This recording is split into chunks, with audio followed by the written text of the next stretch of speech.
What's the best you've fallen right into my trap story that you've got? Let us know in the comments below. So this isn't exactly a diabolical master plan or anything, but it was pretty funny. I'm currently running a game for a bunch of first-timers, mostly kids, and I set up a very tutorial-style adventure for them to start off with, including putting traps on doors, stairs, obvious pathways, etc., to try to guide them towards caution while exploring. The same player set off all but one, which was set off by another player who had been constantly giving him grief for setting off traps. I had my players fight an illusionist, and midway through the fight he ran into a corridor and made an illusion of a Tarrasque eating him. There was a Tarrasque heading toward the city, and so they rationally ran out of a window of a 200-foot tower. When they climbed down the rope, I explained how it was a nice and peaceful day, and the whole table had a massive bruh moment. I was laughing and giggling that whole fight because they weren't prepared at all to ever fight someone spamming illusions. I have a really simple one. The party was exploring a dungeon from above, dropping down with ropes through holes in ceilings. They dropped down into a room with another huge hole in the floor, with zombies and skeletons aimlessly walking around the floor below. They did what I had hoped. They didn't check if their current room was safe at all and just walked up to the edge and stood there looking down, cracking jokes at those dumb zombies.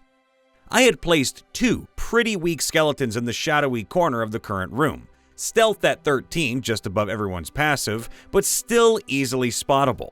They walked up unnoticed and shoved two party members into the hole. The combat was great. The tank jumped into the hole, lots of bumbling around with ropes and grapples. It was COC rather than DND, and I was the GM, but it made me feel clever. Call of Cthulhu inbound. So my big bad evil guy figured out the identity of one PC, a lawyer, and went to his office to threaten him. Eventually, the big bad evil guy hires the lawyer PC to buy a warehouse for his operation. Now the PCs know of at least one other warehouse location, but it is heavily guarded. So my players hatched a plan. They would ambush the big bad evil guy in the warehouse as he goes to check out his new purchase. So they continued with planning, and the lawyer PC failed his role to buy a warehouse for a good deal. Well, the big bad evil guy was disappointed in his abilities, but went along to visit his new purchase. The PCs were set up for their ambush, including one of the big crates that was left behind in the warehouse by a previous owner. It was a shame that they never checked the contents for any murderous monsters, almost impervious to regular damage, including bullets. So yeah, that turned around on them a little. The lawyer PC never realized the big bad already owned the warehouse either, and the PC was buying from a shell company. I fell into one my old DM setup. I was an Eldritch Knight so I could summon a weapon. I had a powerful one. I thought I was clever trading it for something, thinking I could just summon it back later, but they put it in a pocket dimension so I couldn't. I was a bit salty about that one for a while. I remember session 1. Our cleric opened the door to see a room with a chest at the end. There was a carpet on the ground and some torches lighting the old room. The party was debating whether to open the chest when they had a bright idea. Maybe the carpet was magical. They checked. It was magical, I said. Then they started wondering if it might be a flying carpet. Well, the cleric decided to sit on it and try to say a magic word. Wouldn't you know it, it was a carpet of smothering. It ate the cleric and a fight ensued. Went far better than I expected. I expected it to be a mimic, but I was just pleasantly surprised. The party was in a real hurry to warn the king about an assassination plot and enemy invasion. They charged into a harbor town and, at the docks, saw a warship filled with soldiers about to depart for the place the king was. They bluffed their way on board just as the ship was leaving. Then they realized that this was an enemy ship that was bringing soldiers to attack the king's guards. The rogue's backstory to join the party was getting a job to assassinate the bard. After discovering where the party was going, they decided to go AWOL and get hired alongside the group, ignoring the assassination orders. We had discussed this before, but the other party members didn't know. An unaffiliated but semi-antagonistic NPC, secretly a devil, eventually learned of this, but due to a contract couldn't harm the party, so he tended to just mock them in his free time or aim them towards danger. At some point, he was on a balcony as they triggered an abandoned bank's glyph of warding. triggering a zombie horde to approach. The artificer was then very bad at math and used the rest of the glyphs to kill the horde, and themselves in the process. The party then begged for assistance restoring the artificer, to which the devil looked at the rogue and said, "I can help. Just finish your job." The bard was the first to jump to assist with this job, saying she'd do anything, kill anyone, etc., whilst the rogue begged her to stop. The reactions as the party realized the bard was the target were beautiful. I had no actual plan for the devil to reveal this or for it to come up at this point, but it was more beautiful than I had actually planned. I've run this one for a few tables now, and it gets them every time. The party stumbles into a quaint village of goat people. It's folksy and themed like a giant farmer's market. Eventually, the mayor of the village asks for help. There's a cave north of town full of these malicious spiders that have been attacking them at night. Would the party go and clear them out of the cave while they're sleeping? The party is always excited for a cave crawl, so they hop to it. They get to the cave and the goats let them know that, "We're going to close the door behind you, just in case any of the spiders try to escape and attack. Just knock if you need to come out." The party goes in and doesn't find a single spider.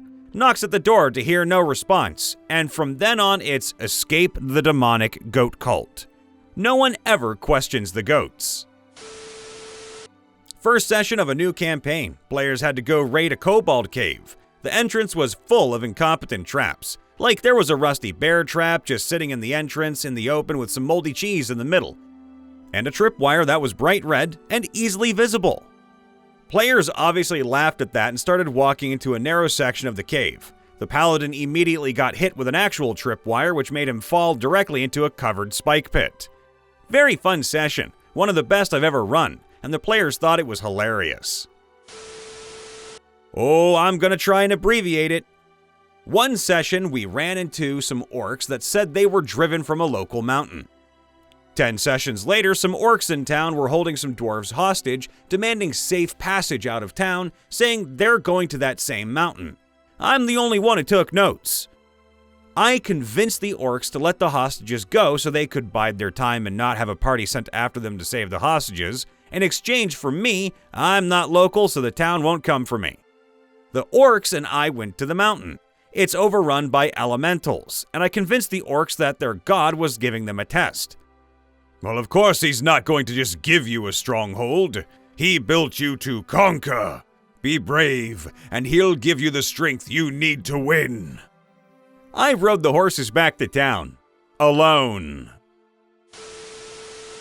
Curse of Strahd campaign, where I approached each player in private and asked if they wanted to do a villain arc, be a traitor working for Strahd.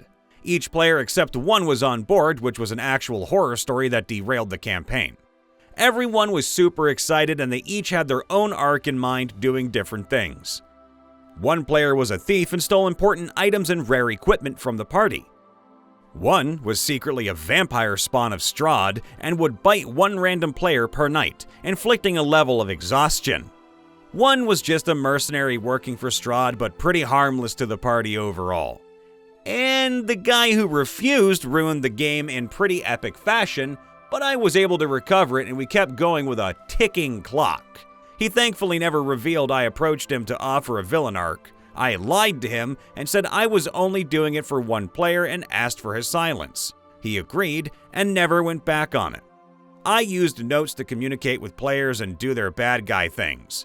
I had already established the notes as a means to drive tension by not describing what players saw based on passive perception, but writing it down. So, for the most part, this didn't come off as suspicious.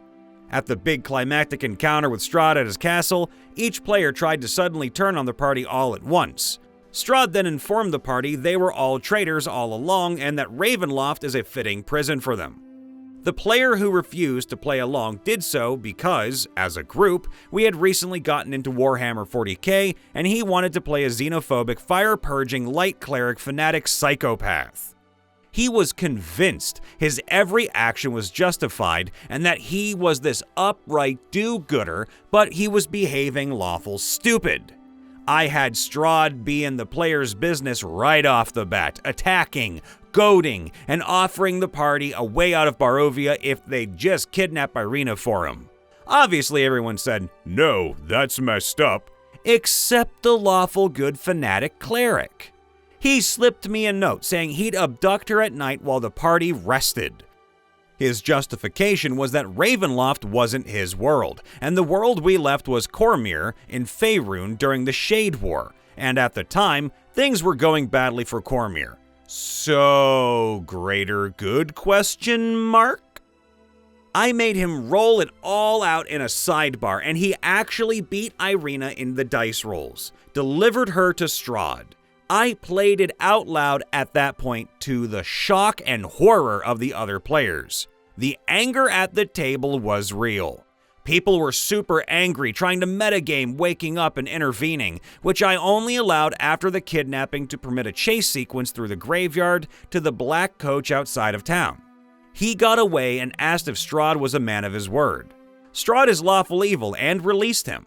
He thought this meant the whole party. Oh, no. He's lawful evil. Only the cleric got to leave. The rest of the party at level 3 ran, stumbled into Strahd's castle just as he was teleporting out, abandoning the party. The lawful good cleric, remember. Strahd laughed. He had what he wanted. We had to stop for an hour while I thought what the hell to do. The players were arguing pretty vehemently with each other. When we reconvened, everyone was in a better mood, but I asked, "Okay, so the game is technically over. Y'all lost. Strahd has what he wants. He'd just kill you guys. But I have a plan if you want to play on hard mode." So, I introduced a ticking clock. Strahd would conduct a ritual until the next full moon, which I rolled for 13 days on a d20, in which he would convert Irina into a vampire like him, and as a wedding gift, hunt down and kill the party. Like no playing around. So the party agreed, and the rest of the campaign went real smooth. But I have a question as the narrator and anyone else out there paying attention. If everyone but the cleric were working for Strahd, wouldn't that mean the players all won because they could all be high-ranking officials in Strahd's little army of darkness, evil, and death? What do you think? Let us know in the comments below. Hey everybody, Brian Von VA checking in after the vid. Make sure to leave a like, subscribe, ring that bell, and let us know in the comments below what's the best you've fallen right into my trap story that you've gotten. If you ever want to support the channel, make sure to join our membership program. It helps more than you think because you keep the lights running for another day, and of course we get to deliver you more videos. We love you all, be safe, be happy, toodaloo for now.